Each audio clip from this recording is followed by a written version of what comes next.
Hello and welcome to another DMI TeamTalk. This week we're looking at what is content marketing. I'm Sean, a membership manager here at DMI, and I'm going to walk you through a little bit about what it is, but also some tips on how you can implement it for your own business, or if you're a freelancer for your clients, or simply if you're looking to get into digital marketing, it's going to give you some more information and improve your skills and your knowledge about the subject in general. So we'll start with a simple definition because it's a very easy question to actually answer. Content marketing is simply the process of creating and distributing content. Now, almost every business does this nowadays. If you have any digital channels at all, you're already posting images, or maybe you have a blog, or maybe you have a YouTube channel, and so on.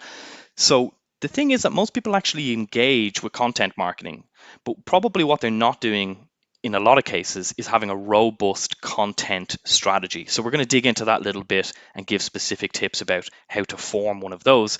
But for more context, let's just simply clarify what defines content. So content is all of the media that you will be familiar with consuming when you browse online. Everything from blog posts, videos, memes, podcasts, ebooks, webinars, and so on. And they come in many different formats for many different devices on many different channels and so on. Now, content in general is being flooded and pushed towards us at a rate it never has been before. We have some numbers here just to demonstrate that. You have 37 million YouTube channels currently. You have almost 600 million blogs, 850 million podcasts, approximately 60 million Facebook business pages, which are churning out posts and all kinds of information on a daily basis. The same is true of Instagram. It's a slightly lower number. And in terms of new websites every day, it's well over 500,000. And we see in total that we've almost got 2 billion currently. Now the number changes daily. You've got new websites coming into existence and other older websites disappearing, but a massive amount of content coming at you all of the time. But the thing is, as you already know, as someone who experiences browsing online, we don't engage with the vast majority of this content. And one of the reasons is because this content is not viewed, shared, it doesn't go viral, and it doesn't have any aim. So today what we're really looking at is how to have an aim, a strategy, a plan around your content so it actually does get viewed and it stands out from all of that clutter. Now, more numbers around content marketing that will kind of help you clarify the importance of it. When we see companies, small businesses, or even indeed multinationals actually devise a content strategy, you will see on average they almost have 8 times as much traffic as a normal business who's not engaging with content marketing. Content marketing overall, it costs a lot less. It costs 62% less on average than traditional marketing, but generates 3 times as many leads. We see that leaders or senior people in marketing positions, almost 80% of them believe that content marketing is the future. And this has a little bit to do with that cost figure that we give you there, but it's also got to do with the various different opportunities you have now to push content out there and have your audience engage with it. Conversion rates are nearly 6 times higher for content marketing adopters than non-adopters. That is, people who are not actively putting content out there, scheduling it, and have some kind of aim. 3 of the more important platforms, if we're looking at 2021 specifically, are TikTok, right? And TikTok, just for an idea of who engages there, 41% of their users are between 16 and 24. That's going to be very relevant to some of you if your target audiences are in that age demographic. LinkedIn, we see that B2B businesses have a massive uptake on content marketing there. 89% of B2B businesses use LinkedIn for some kind of lead generation or engagement. And YouTube as a platform, 85% of us, that's internet users basically, will engage with YouTube content of some kind on a monthly basis. Now, Facebook and Instagram are in the mix there in terms of usage, but in terms of current trending content marketing platforms or opportunities, TikTok, LinkedIn, and YouTube are accelerating. So we should look at content strategy because, as I say, we're all familiar with content marketing and you're probably all engaged in it in some way. It might just be with no focus or no deliberate plan. And that's where content strategy comes in. And this is the difference between a business that's doing well and speaks to all those figures that I mentioned before, has more conversions and so on, more traffic.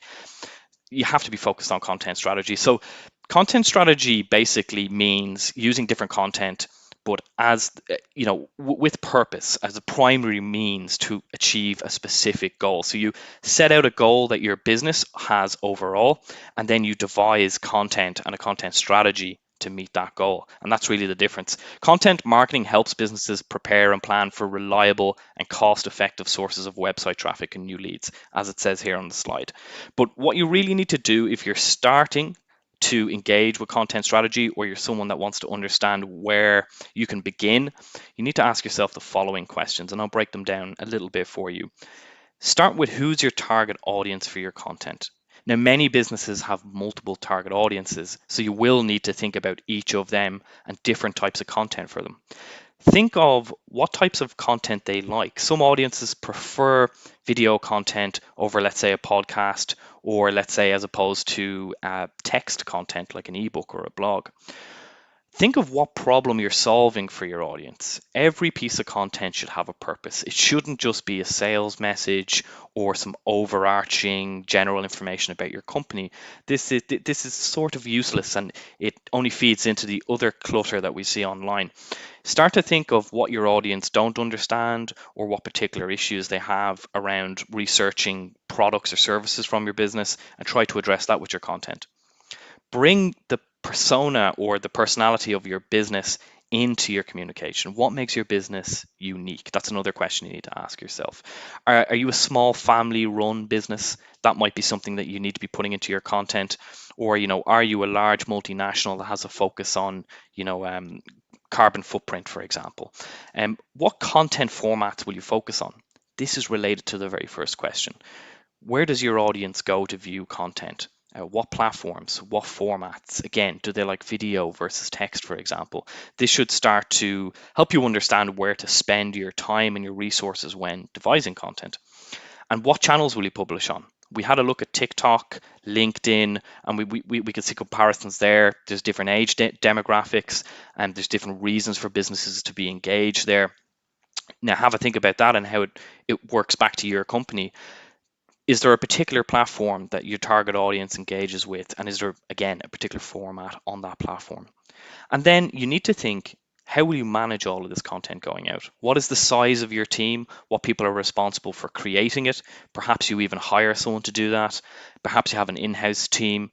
How are they going to organize themselves? And you also need to have a think around what person's directly responsible for what role when it comes to either optimizing content or reviewing it or devising it and so on.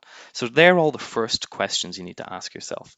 But what we're going to do now is we're going to run through some things that once you get a content strategy off the ground, you should be refining and focusing in these particular areas, depending on your type of business. Some of these will be more relevant, but one of the first things you need to do in terms of devising a strategy is understand the buyer's journey. So good content should do one of these things bullet pointed here on the slide, or it could perhaps even do all of them, but it should convince people who are a bit hesitant in purchasing your product or downloading your app or whatever it might be.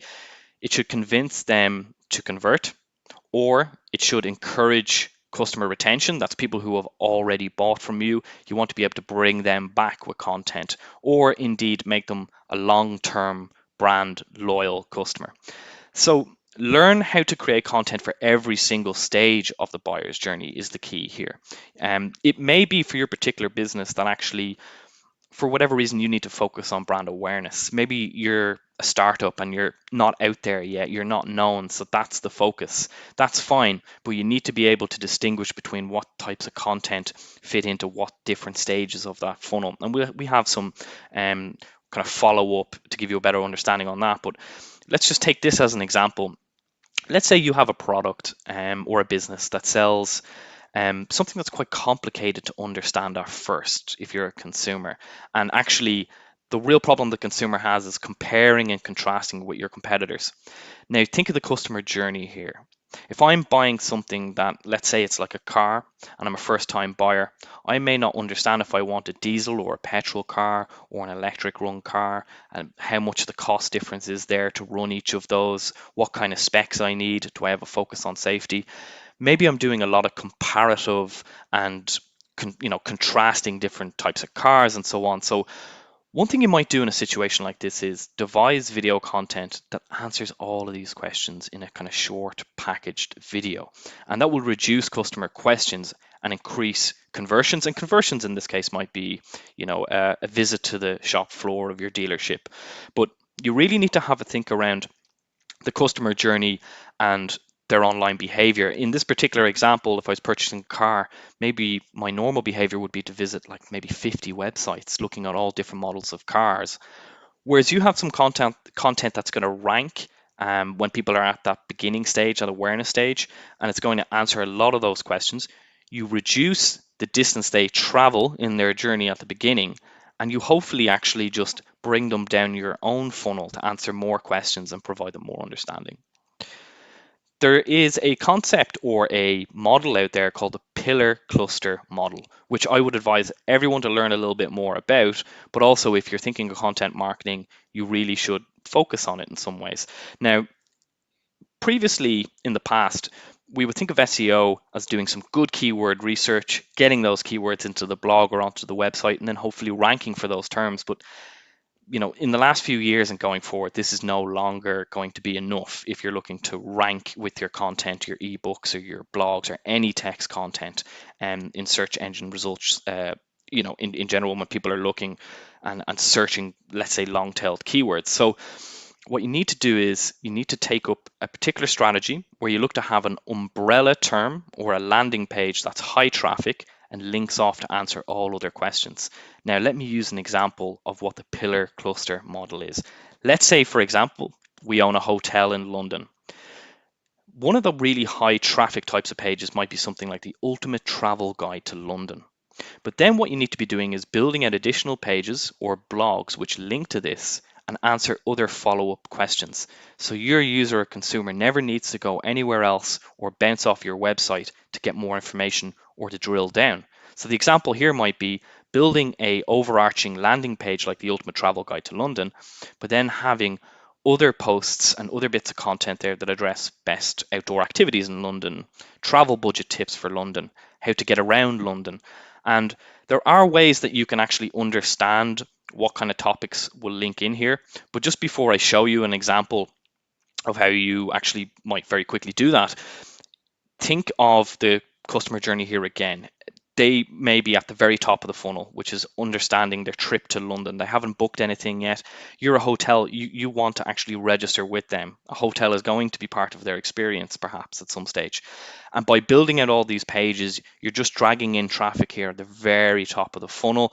And using the pillar cluster model, you can then filter them down to different pages, and then again filter them down to maybe even a booking or a visit or a view of the rooms you have on offer and so on and so on. So the overarching message here is build content that brings people down the funnel and addresses what different people are searching. One really effective way actually to build this type of model is to basically look at what other related topics people are searching when they're on Google. So we're going to have a look at that in a moment. Actually, I have a screenshot that will give you an idea of what other things people search for on Google. But before I come to that, this is related, but it's also separate in many ways, which is writing in-depth content. It's separate because you might actually be writing standalone ebooks as part of your content strategy. But overall, the reason to write in-depth content is because longer content performs better in search engine rankings, and that's because it's more information rich. Google prefers to serve you up something that is in-depth, answers a lot of your questions, and is quality writing. And it also, Google can pull into certain segments, as you will see, certain segments of your web page, your ebook, your blog, to actually answer a question. So writing in-depth content is very important, and it will answer a lot of related questions if it's in depth and it's on point on a particular topic. And if you can include tips there, and again, keep the reader, keep the consumer, keep the particular person on your page, on your website, it's always going to favor you in the long run. Each post or page that you create should basically cover one kind of theme or one topic, and you should try to basically avoid trying to clutter one particular article with too many subject matters or too many keywords. Um, you see the points here. You want to avoid self-cannibalization. That is where you create a blog post or an article or something in text format that is crammed with keywords, because what you'll actually do is, instead of having multiple visits to multiple pages, you'll have people all land here and they'll have this big long article and they're only interested in maybe 10% of it, so it's actually counterproductive. And if you do have quality information on a particular subject, you can actually increase your SEO ranking because you'll strengthen the topical authority. So that is actually a ranking factor with Google. If you stick to a particular point and you're very knowledgeable on it and you give a lot of information on it, Google can actually detect that, and it will help your search ranking. Now, the thing that I referenced previously that you can use for building pillar content and also for writing in-depth content is actually just checking out this very simple feature here on Google, which we're all familiar with. This is a screenshot of what you see when you say, Google, how long does it take to travel to London? You see the people also ask field in here. So Google is serving this up because it's very helpful to us as search engine users. But for you as a content creator, it allows you to understand related topics here that you can have follow-up blogs on, or other types of content that address these questions. So how long does it take to travel to London? People are also looking at what is the cheapest month to travel in London. You might actually have a blog title that is 1 week enough in London. You might have a separate page. And then if you're using that pillar model, you'll have all of these follow-up questions linked to an overarching page or piece of content that's maybe high traffic volume, something like, the ultimate travel guide to London, for example. One of the key things when you start to engage with a content strategy is to be able to use analytics and track performance. So quality content is good, as it says here, but it needs to convert. It actually needs to have a bottom line. It needs to have something that you can measure, point to, and say, this is the purpose of distributing this content. Gauge what's working from the analytics. Test different formats. We said on a previous slide, one of the things you should be asking yourself are, what are the key channels? What are the key formats? You need to be using analytics to track engagement and views for different placements. You can try out a different tone in posts, a different time of the day, different time of the week for posting content, and be measuring then how that influences the data you're getting back, or the engagement that you're getting back. So this is one thing you need to be doing, or it's one reason that you need to have analytics in place. The real key is to define some metrics in advance of your strategy and then focus on conversion rates for those. And it might be click-through rates, for example. But if we just look at one or two examples, let's say your overall business goal is brand awareness. But then if you're putting out video content because that suits your target audience best, then you should be measuring video views, and you have many different ways of doing that. So for example, you can do it on the native platform, let's say it's Facebook, or you could be also tracking it on Google Analytics. If we look at something like product or service consideration, the more relevant metrics are going to be post clicks, visits to perhaps a promotional landing page, or how much people actually engage with that particular post. If we're looking at conversions, it's going to be more so things like signups, downloads, sales, obviously.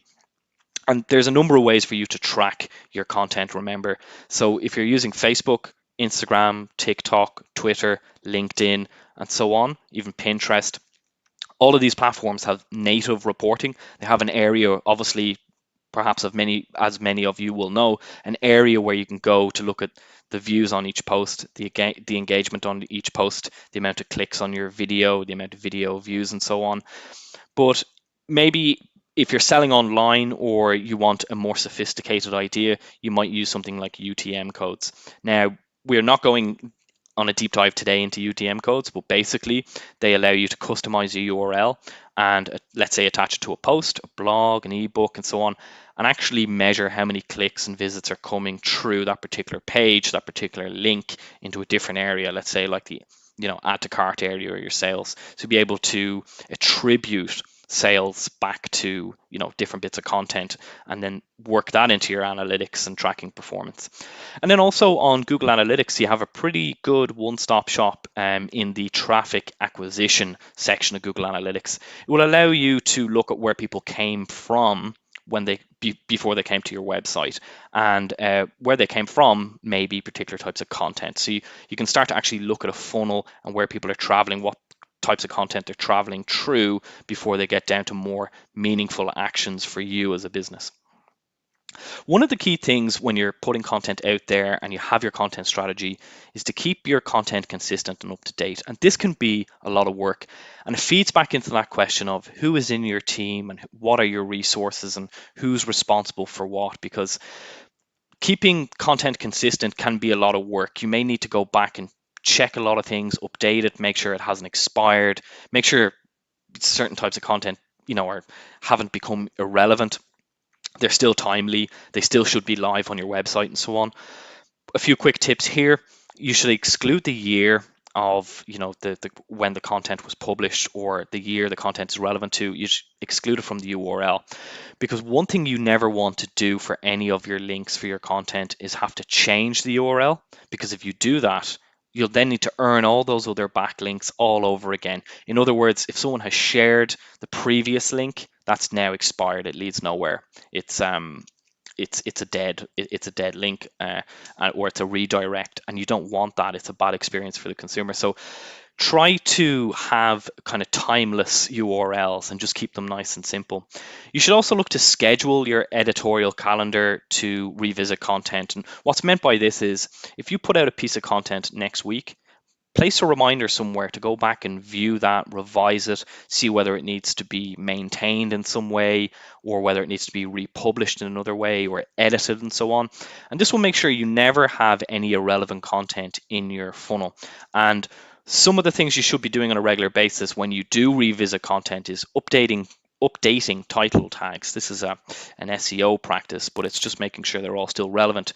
If you have a meta description, which is the description which shows up on Google search, you should be making sure it's still current. You haven't put anything in there for a specific year or something that's dated. And the actual content itself, maybe you need to freshen it up, maybe you need to edit it in some way and republish it, maybe even perhaps just to the same page. But nonetheless, you always want to be revising and going over the content and making sure you have a full audit and understanding of what content you have online. Consistent, good quality content will help you rank on Google. That is actually a ranking factor. Google, if it sees older content or irrelevant content, it's going to damage your overall ranking. So it's not just that, though. It's also a way to establish trust and authority with your audience. In other words, to show that you're a leader on a particular topic or in your field. And dated content will actually diminish the view of your company in the eyes of your consumer.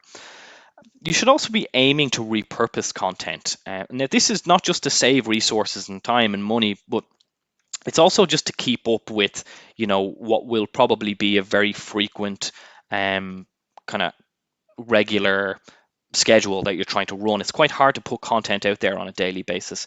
Repurposing content will allow you to also reach new audiences. So if we take another example, let's say you've already wrote a blog and it's quite sophisticated, perhaps even it's an ebook and it's quite comprehensive on a subject.